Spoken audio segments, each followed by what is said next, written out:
like to introduce you to someone. I'd like to introduce you to Tim. When Tim encounters the letter E, he sees the color red.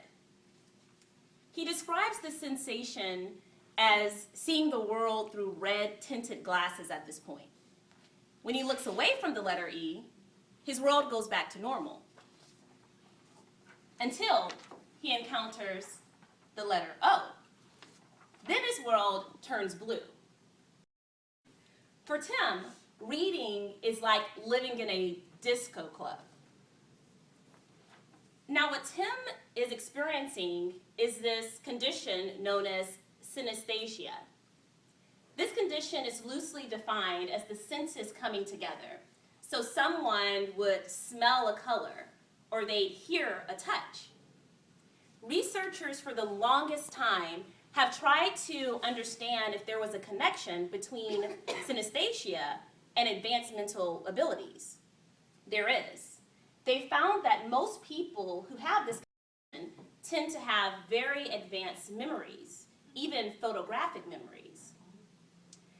Now, in a world where we spend trillions of dollars getting people together to come to meetings with the intention for them to learn information, remember information, have advanced cognitive abilities to solve problems, this condition should be very interesting.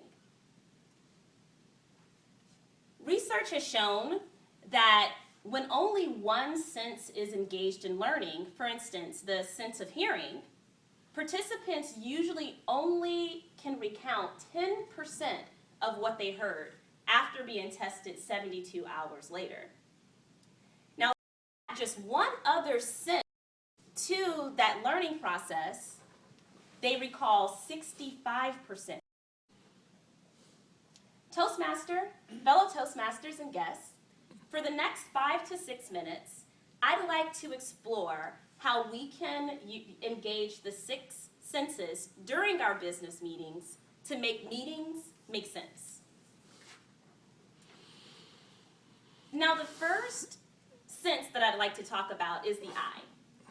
And some of you may know, some of you may not know, but vision is our most dominant sense. It actually occupies about half of our brain's resources. And when you think about this, it makes sense when you think about it from the perspective of evolution.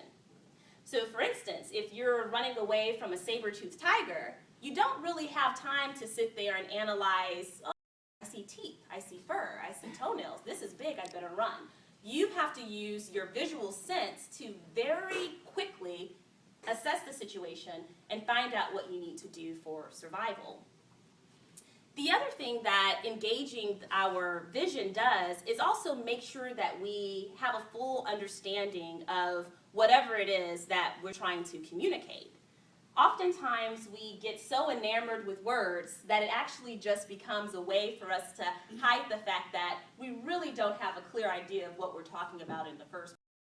So sometimes it's a good exercise to synthesize what you're saying into a picture, even from the standpoint of making sure that you're clear and you understand the idea that you're trying to convey.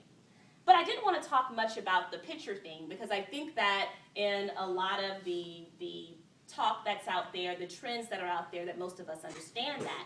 I think another way we can engage our vision sense in business meetings is through this concept of feng shui.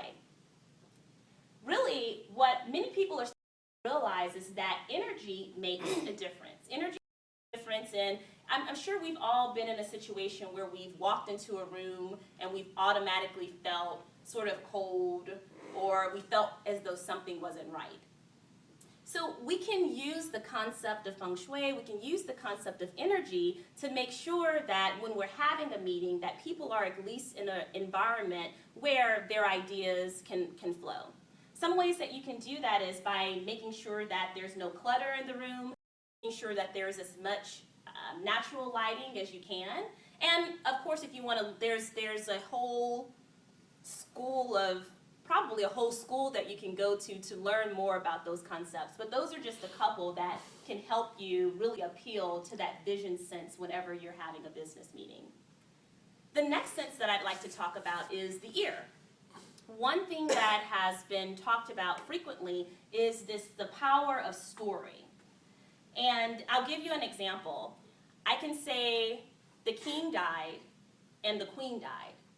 Those are just facts. But then if I say the queen died and the king died of heart, just adding a few more words makes it a story. And really what it did was it gave it context. It gave it some emotion. It gave it something that people can relate to. And that's what we have to do when we want to convey information and make sure that people connect to it. We know that throughout history, stories have been used, from oral stories to the paintings on cave walls. And I'd like just to leave you with 3 elements of a story that perhaps you can use the next time you're having a business meeting. There's one concept of stories that's called the hero element. So you first have to have a hero that's called to do something. And then they have to go through the woods and go through some challenges. And after that, they have to have their successes. So sometimes using that very simple way of putting together a story can make whatever it is you're trying to communicate have context. The next sense I'd like to talk about is touch. There's been science already knows that when we're moving around, when we're exercising, that's getting glucose, which is energy, to our brain. That's bringing oxygen to our brain, which gets out the toxins. And that's also stimulating protein, which helps our neutrons to connect. The next sense that I'll talk about quickly is smell. And of course, it's obvious that if you get people in a meeting room that stinks, they're probably not going to be able to concentrate as well. But there's been research that shows that if you're able to connect a smell to a certain topic, people tend to, when they approach that smell, they remember that topic. And the sense of smell is very interesting because it directly affects our emotions. The last thing that I want to leave you with is taste. And healthy foods in a meeting really goes a long way in helping to make sure that people's brains are able to function correctly. So I'd like to invite you to join Tim's World and use the 5 senses to stimulate any business meeting or any encounter that you have the pleasure of having. Toastmaster. Thank you. I thought that was a great way to start off your speech.